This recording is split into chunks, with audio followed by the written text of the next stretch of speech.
I'm J.R. Church. Welcome to today's webcast. We've got Tom Harn with us again today, and Gary Stearman is here. We're going to continue our study here in this fascinating book, Apollyon Rising 2012. Gary, he has on the front here the lost symbol found and the final mystery of the Great Seal revealed. Let's talk about Washington, D.C. And speaking of a great mystery, would you believe that in our Capitol building in Washington is a wonderful painting? It's reproduced here in the book. A wonderful painting of Cortez and Montezuma meeting, and behind them is the Aztec calendar stone, and which you say culminates in the year 2012. Yes, it does. What's that painting doing there? Hey, that's a very good question. What is that painting doing there? I think what it illustrates is that the founders of the country were familiar with the belief system, the very important parts of the belief system of the Mesoamericans, both the Maya and also the Aztec.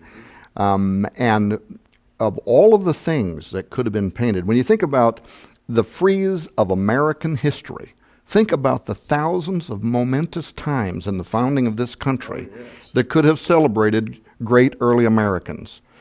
What's a Mayan calendar? I mean, what's an Aztec calendar doing in our Capitol Dome? It is a mystery. And how it developed in this book was there was a 500-year-old Mayan prophecy that tied the year 1776 to the year 2012. And it seemed to me to be reflected in the symbolism on the Great Seal. I wanted to know if that was more than just a gigantic coincidence. In other words, were those who were responsible, who influenced this layout of the capital city and the design of this seal, were they aware of those Mesoamerican beliefs? And if they were, did they incorporate it into their mysticism? So that sent me on a quest to determine. And one of the best discoveries we made that verified fabulously, indisputably, that they were aware was the history behind Constantino Brumidi, the official government painter who was financed by the Freemasons and the Jesuits out of New York City in 1854 to travel to Mexico, to there make copious notes of the Aztec calendar stone, and then to return immediately to the United States. He went to Washington. He met with the quartermaster, Montgomery C. Meigs, who was the supervisor over the construction of the dome in the Capitol, and went in and immediately began painting the frieze of American history. And there, lo and behold, he paints the Aztec calendar stone that ends in the year 2012 inside the U.S. Capitol Dome, and other symbolism in that image that's in the book where Montezuma's hand is gesturing toward the sacred fire that also goes out in the year 2012, the Maltese cross, which directly ties to the Knights of Malta and some other very important members of that whole illuminated fraternity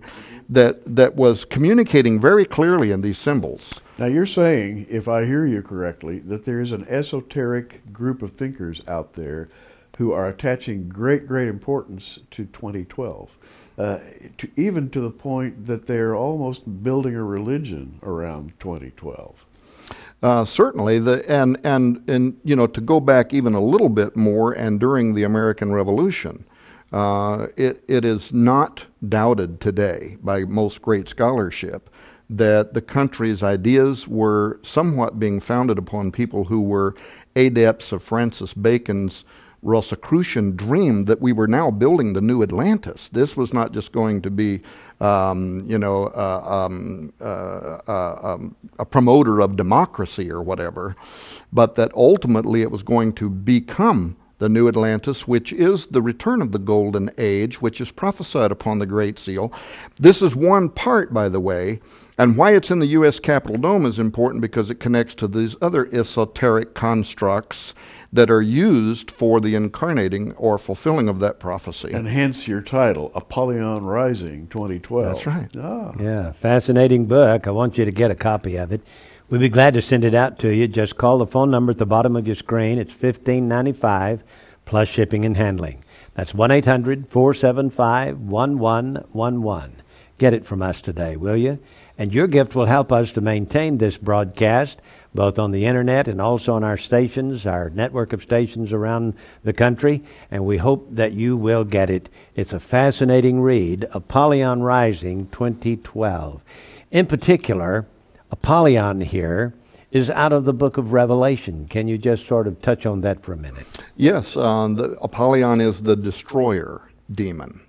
And in particular, why I connect it in this book to the Great Seal, to the year 2012, to the prophecies of these pagans, to what they hope, I guess, they're moving toward, is a moment in which their champion is going to return to the earth. But in the New Testament, the Apostle Paul identifies this as the son of perdition, which is interesting because perdition is Apolia or Apollyon, Apollo, the return of the same God that is prophesied on the Great Seal. John says that the beast will rise up out of the bottomless pit and go into perdition, Apolia, Apollyon. And the whole world is going to marvel at he that once was and is not and yet shall be. And so when Paul says that he's going to stand up in the temple in Jerusalem and call himself God, he's not going to say, I am Jehovah. He's going to be speaking as Apollo, as the risen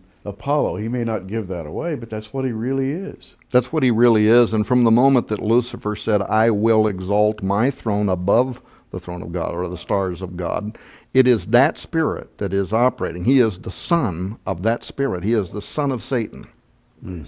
Yeah, it is.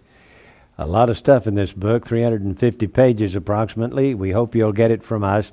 Call the phone number at the bottom of your screen and order it for $15.95 plus shipping and handling. That's 1-800-475-1111. Tom, thanks for being with us today. Gary, last word? My final word about the book, it reads more like an adventure story than like a scholarly work, but it is both. Apollyon Rising, 2012. Yeah, it's got a lot of footnotes and well documented. Excellent book. I hope you'll get it.